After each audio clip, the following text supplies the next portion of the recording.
man, it's starting to snow again. If it keeps this up, maybe eventually I'll have enough snow to go rip around the neighborhood. So plan for today, working on the XC700 again. First, I'm going to give you guys the breakdown on exactly what we are doing with the XC700. All right, so this is kind of what we got going on here. We are going to be putting this 97 700 twin in this sled today. I did already do trailing arm decals. I made a video on it. I did all the editing and everything. I didn't upload it because when I watched it, I thought to myself, holy crap, this is boring. I don't want to upload that. So yeah, trailing arm decals done. 97 motor almost done. I need to replace my car boots. I'm going to steal them from the 98 motor there. SLP Y pipe, SLP pipe, SLP cam. We got the full setup here. I have a brand new takeoff from 2003 Pro X800 121 1-inch lug because rotating mass. I don't want a big lug on it. I want this thing to be a screamer on the lake and the trails. Jump gear, aftermarket, clear tank, big fill, high capacity, awesome. You can't buy that kind of stuff anymore. This is a reproduction 97 XC700 seat. The cover is amazing. I had it custom made by a guy named Tim. He's over in Canada. If you're on any of the Polaris, Indy, or XC, XCR, whatever Facebook pages, you probably know what I'm talking about. This is an amazing seat cover. However, I need to build up the foam here at the back because it is eroded away from having a back cover so long. Pretty much brand new primary clutch. It's not going on right now, but eventually I'll be swapping them out just because that thing's amazing. It has a 2009 manufacture date. I pulled it off a Pro X, or sorry, no, it was a SKS 800, like an 03. Same taper, same depth, everything. It'll go right on. I just got to put my weights and spring in that clutch and it'll be all good. But for today, my main focus is simply getting that motor in this sled. So I'm going to set up the camera. We're going to get after it. Yeah. All right. So I got the old card boots off. And before anyone asks, these are Boysen reed cages. One of these are being stubborn, so I take a while and use a razor blade, scrape it off one of the card boots. Then I noticed my oil pump hoses are routed under the recoil, which I'm not a big fan of. I feel like they're going to wear on something. So I'm going to redo them and set them up just like this 98 is. Alright, so I already got one done, and just want to show you guys again, doing it the lazy way. This is a drill. This is not an impact. I strongly recommend not using an impact to do this. But I already hand started the bolts, and if you want to be lazy, it's nice and snug. You don't want to go crazy on these, just a little bit. The only reason I do it this way is because it actually eliminates a lot of time trying to do this by hand, and using a drill rather than an impact so I do not strip out the case. So just like that, then you'll come back around.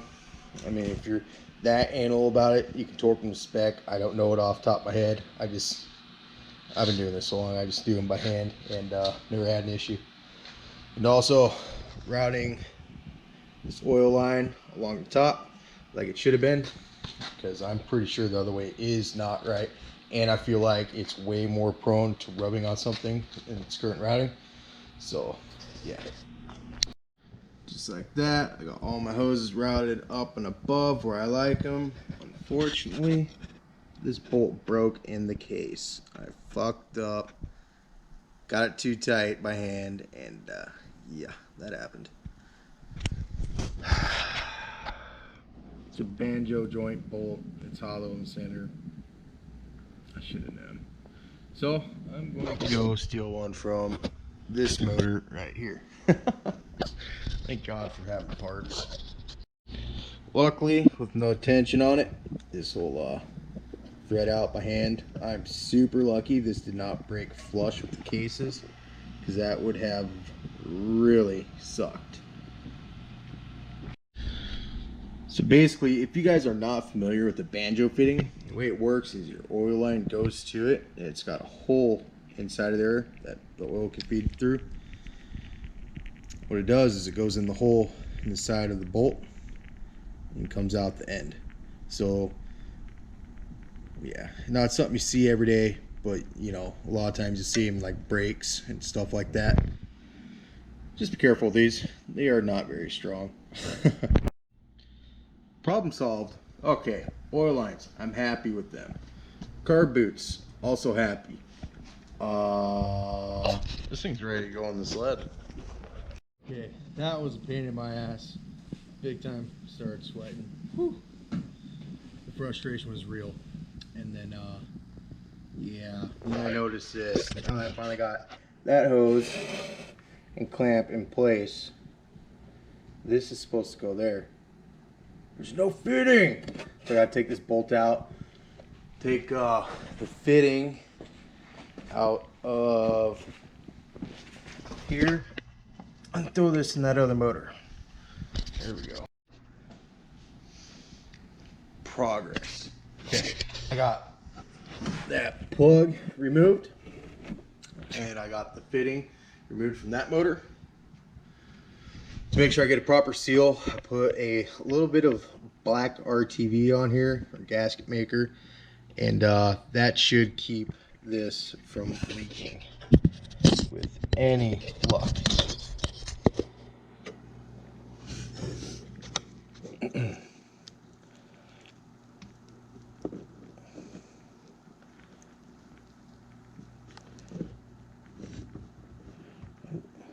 I want to cross thread it. That's what I'm going after, apparently. You know what they say though, cross thread's a tight thread.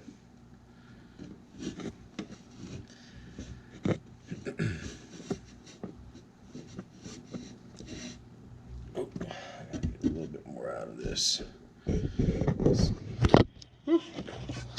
Take my tools away, which are propping up. Come through. Yeah. See, that's my biggest thing. I have so many issues trying to get this camera to stay in place. I need a little tripod or something. I mean, I'm using my GoPro now rather than my phone, which is a big step up.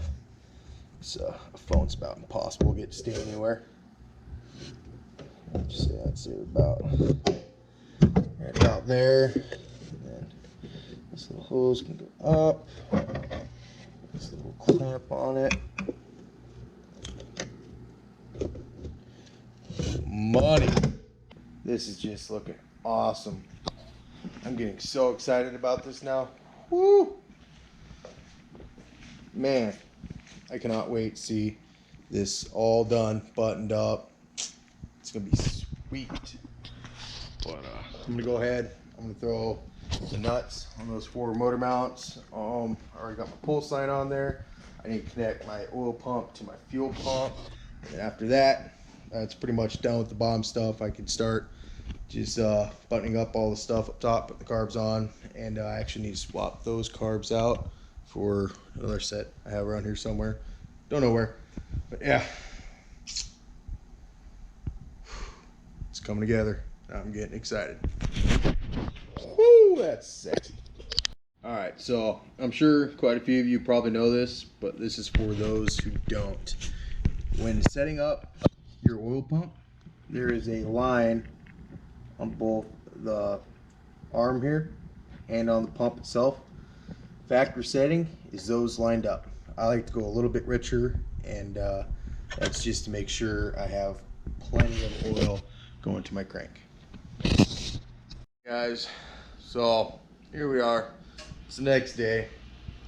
We're getting back to work on this thing. I already went through and I did 3 of the 4 motor mounts. I will find enough for that eventually. I tightened this up. I checked my jetting. I'm happy with the mag. I think the PTO is a little bit lean for long, wide open runs like I do. So eventually I'm going to pull that carb and put something bigger in it. It's got a 182 main jet. That has a 190 I would like to have like a 185, maybe a little bit more, just because it does have the SLP single. I'm not really sure how that will affect jetting because SLP no longer sells that pipe, and I did not see any jetting charts for that pipe on their website. So that's kind of a bummer. Yep, but for now the carb's good. Got my oil line hooked up to the fuel pump. All the hoses are hooked up, so I'm just gonna keep moving forward, and yeah, this thing's gonna start today. All right, we got our electrical plugged in here. Don't forget about this little one. Temp sensor, CDI air box is in. So all the electrical side of things should be buttoned up. I'm gonna go ahead and throw a pipe in this thing. Something to keep in mind when going with the SLP exhaust, this stock mount or rest, whatever the hell it's called, for the expansion chamber no longer works. So you have to replace it with this one.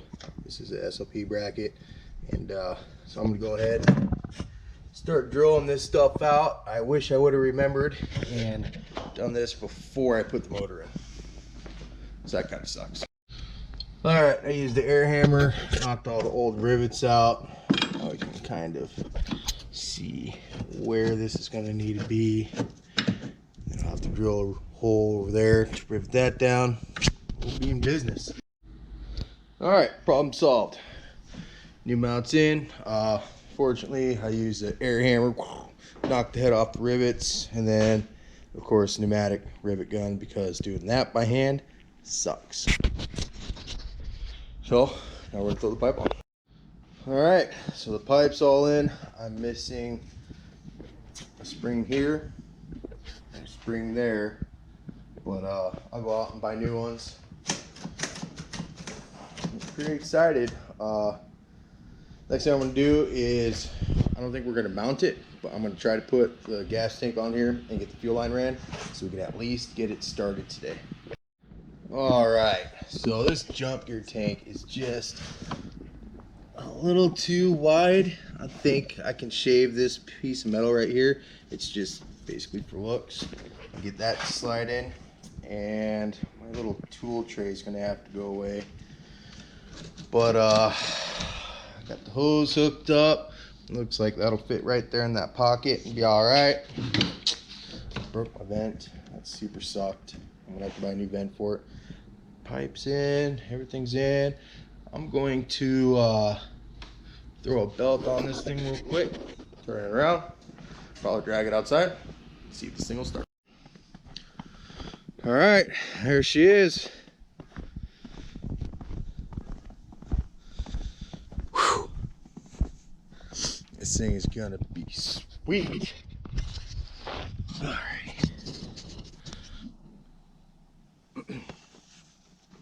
Now you're in shorts, don't even have socks on. I primed the cylinders, but it should fire up.